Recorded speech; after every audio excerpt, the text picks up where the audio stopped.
شعراء بھی موجود ہیں جن کے بارے میں یہ فیصلہ کرنا مشکل ہوتا ہے کہ وہ اچھے شاعر ہیں یا اچھے نثر نگار. اسی طرح کچھ ایسے شعراء سے بھی تعارف ہو جاتا ہے جو اچھے شاعر اور اچھے نثر نگار تو ہوتے ہی ہیں، اچھے انسان بھی ہوتے ہیں. یہ تینوں خوبیاں ایک جگہ شاذ و نادر ہی ملتی ہیں، لیکن جناب عتیق انظر ایک ایسے شاعر ہیں جن کی ذات میں یہ اوصاف ثلاثہ بدرجہ اتم موجود ہیں. جب میں نے ان کے مجموعہ کلام کی ورق گردانی کرنا چاہی تو سب سے پہلے موصوف کے قلم گوہر بار سے نکلے ایک نثر پارے نے اپنا گنجیدہ بنایا. مجموعہ کی ابتدا میں کوئی مقدمہ ہے، نہ کوئی پیش لفظ اور نہ ہی کوئی تقریر. ہاں، عتیق انظر نے اپنے خاندان کا اور اپنے علاقے کا تعارف خوبصورت انداز میں کرایا ہے. میں اس مضمون کو پڑھتا رہا اور ان کی دلنشین تحریر سے لطف اندوز ہوتا رہا. میں نے سوچا کہ اگر موصوف شاعر نہ ہوتے تو یقیناً ایک بہت اچھے بلکہ صاحب طرز نثر نگار ہوتے.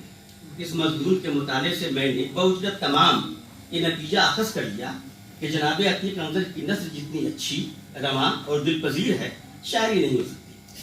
لیکن جب شاعری کا مطالعہ کیا تو دل نے کہا کہ میاں انجم، تم نے تو بڑی اجلت سے کام لیا اور شتابی سے فارغ ہونے کو ترجیح دی.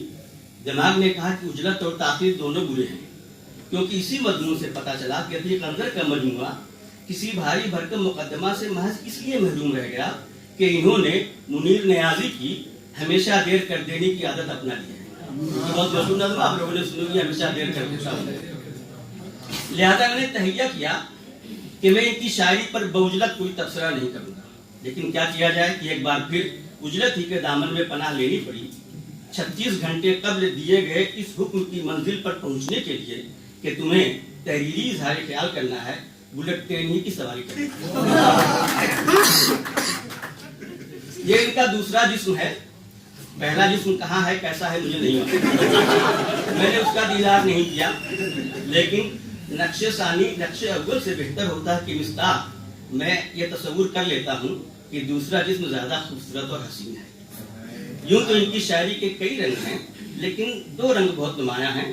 پہلا روایتی شاعری کا حسن اور دوسرا تازہ کار موضوعات کی بھرمار.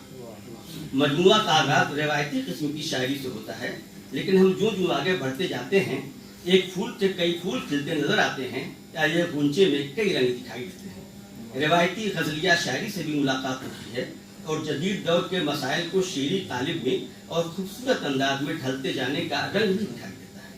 لیکن میں سمجھتا ہوں کہ اس کے باوجود ان کی شاعری روایتی رنگ روپ سے باہر نہیں نکلی ہے. ممکن ہے میں غلط ہوں. انہوں نے نئے تجربات تو کیے ہیں، لیکن ان تجربات کے باوجود ان کی شاعری کا اصل رنگ متاثر نہیں ہونے پایا ہے.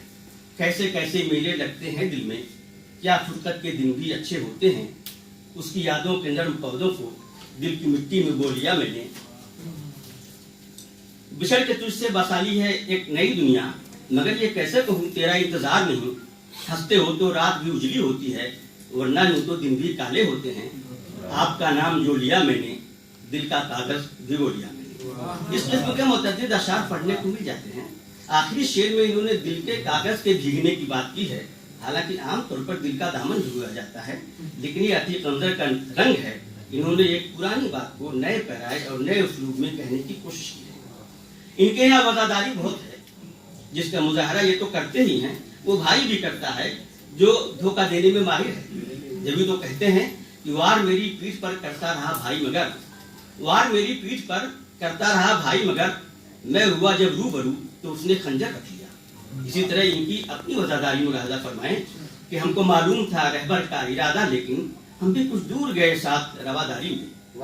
رہبر کے ارادے اور نیت کو بھانپ دینے کے باوجود کچھ دور تک اس کی ہم سفری کرنا مشرق کا وتیرہ اور مشرق کی تہذیب ہے.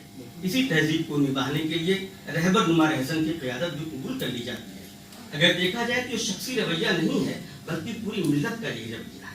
آزادی کے بعد سے اب تک یہی تو ہوتا آیا ہے کہ اس بات کا شعور ہونے کے باوجود کہ ہمارا رہبر دراصل فریب کار ہے، ہم اسی کے ساتھ آگے بڑھنے کی کوشش کرتے ہیں. عتیق انظر کے متعدد اشعار میں پردے کے پیچھے سے اپنا غم بھی جھانکتا نظر آتا ہے. اس کو پریوں کی کہانی ریت کے گھر کیا پتا، جس نے بچپن ہی میں گھر کا بوجھ سر پر لے لیا. بدن ہے شہر میں، دل گاؤں میں ہے، یہ کیا جیون میں بادھا ڈالتے ہو. لڑکپن کا زمانہ چاہتا ہے، ندی ساحل گھروندا چاہتا ہے. انہوں نے جو اپنی داستان حیات رقم کی ہے اس کا پورا نچوڑ اس قسم کے اشعار میں آ گیا ہے۔ ان کا واسطہ ایسے حالات سے بھی پڑتا ہے جو ان کو عصری مسائل بیان کرنے کی اجازت نہیں دیتا۔ حالات کا جبر ایسا شعر بھی کہنے پر مجبور کرتا ہے کہ میں شہر آشوب لکھنا چاہتا ہوں، میں شہر آشوب لکھنا چاہتا ہوں، مگر وہ تو قصیدہ چاہتا ہے۔ تہذیبوں کے مٹنے کا کرب اور اس خسارے پر خاموش رہنے کی مجبوری بھی عتیق اندر کی شاعری میں نظر آتی ہے۔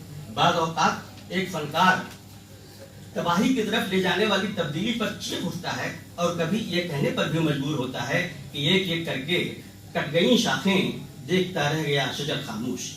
شاعر اور فنکار ہم عصر حالات سے چشم پوشی نہیں کر سکتے، وہ ظلم و جبر کے آگے جھکنے کو تیار نہیں ہوتے۔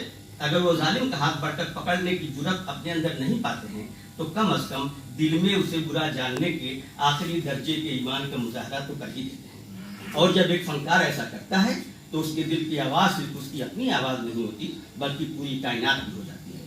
یہ اشعار ملاحظہ فرمائیں اور پھر موجودہ ملکی تناظر میں شاعر کی جرات آموزی کو تاریں۔ ہمارے پھولوں کی پودوں کی خیر ہو مولا، ہمارے پھولوں کی پودوں کی خیر ہو مولا، ہمارا باغ ابھی بے وفا کے ہاتھ میں ہے۔ ابھی تم اس کے بارے میں نہ کوئی فیصلہ کرنا، وہ پہلی بار تو سب سے وفاداری دکھاتا ہے۔ ان اشعار کا رخ کس جانب ہے وضاحت کرنے کی ضرورت نہیں۔ اسی طرح اس شعر کی بھی وضاحت ضروری نہیں کہ تاج کے فن کو وہ داغ بتاتا ہے مگر تاج کے فن کو وہ داغ بتاتا ہے مگر خود زمین پر کسی دھبے سے زیادہ نہیں۔ کچھ عرصہ قبل تاج محل کے خلاف گھناؤنی سیاست کی قیادت کرنے والوں کے چہرے اس شعر کے آئینے میں از خود نظر آ رہے ہیں۔ میں جناب عتیق اندر کے مزید اشعار پیش کر کے اپنی بات کو پھول دینا نہیں چاہتا۔ آپ خود ان کے کلام کا مطالعہ کریں اور حل اٹھائیں۔